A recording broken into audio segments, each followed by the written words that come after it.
Bonjour à tous, le soleil est de retour, j'en profite pour tourner cette vidéo avant que la saison de pêche commence. Qui dit nouvelle saison de pêche dit préparation du matériel.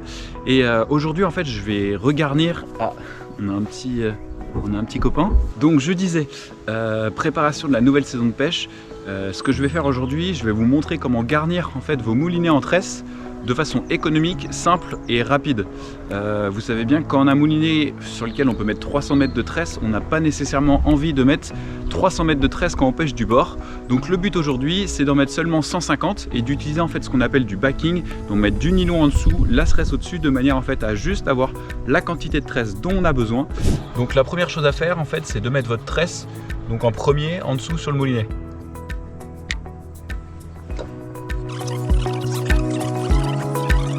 Maintenant on va s'attaquer à la partie backing. Donc voilà, avec les 150 mètres de tresse, on voit bien que ma bobine n'est pas garnie. Donc il me manque du fil pour garnir ma bobine. Et donc en fait on va venir arrêter le nylon 1 ou 2 mm en dessous la lèvre de la bobine. Donc l'idée en fait c'est de ne pas être sous-bobiné mais pas sur-bobiné. D'ailleurs il vaut mieux être sous-bobiné que sur-bobiné. Mais remplir en fait sa bobine au maximum, c'est une bêtise. Vous allez faire que des perruques, donc vous allez casser au lancer et c'est extrêmement désagréable. Maintenant je vais faire mon nœud de raccord entre ma tresse et mon backing. Donc je fais un FG, c'est histoire de, normalement je suis jamais censé arriver jusqu'ici. Voilà, on a fini notre FG. Donc ça veut dire que même si vous deviez venir à arriver sur le nylon, vous avez un nœud qui tient et vous n'êtes pas en difficulté. Donc maintenant ce qu'on va faire, c'est qu'on va venir enrouler le backing. On est presque bon, je vais encore rajouter un petit millimètre.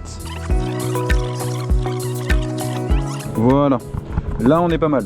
On est à peu près 1 à 2 mm donc en dessous la lèvre, c'est ce que je vous disais. Concernant le backing, c'est vrai que j'ai pas précisé. Prenez un nylon bas de gamme, ça sert à rien de prendre un truc haut de gamme, de toute façon vous l'utiliserez jamais. Donc l'avantage avec cette technique en fait, ce que je vous avais pas dit depuis le début, c'est que d'office vous allez avoir en fait la bonne quantité de backing sur votre moulinet.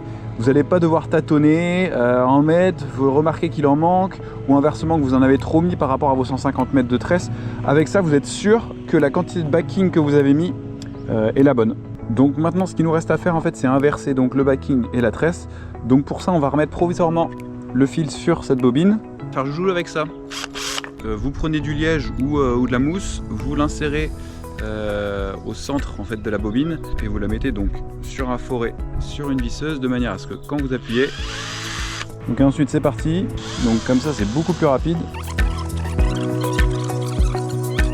Vous allez gagner un temps fou comme ça. Voilà, on a mis tout le nylon, maintenant c'est la tresse.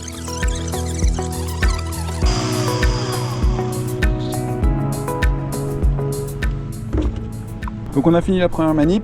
La deuxième, c'est de passer sur l'autre bobine.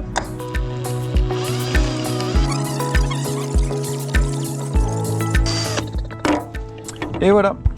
Maintenant, ce qu'on n'a plus qu'à faire, en fait, c'est remettre ça donc sur notre bobine. Et naturellement, quand on va mouliner, en fait, on va avoir la tresse qui va revenir au-dessus. Donc là, je fais mon petit nœud d'arrêt.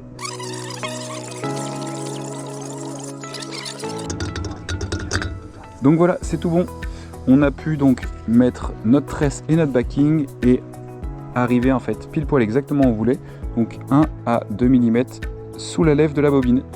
Et avec ça, vous êtes prêt à monter votre montage et à pêcher. Voilà, c'est la fin de cette vidéo.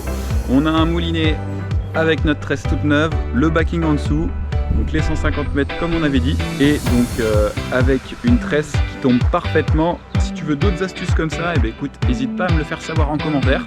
Ça pourrait être le sujet d'une autre vidéo. En attendant, nous on se retrouve bientôt pour la nouvelle saison de pêche au bord de l'eau. Allez, ciao!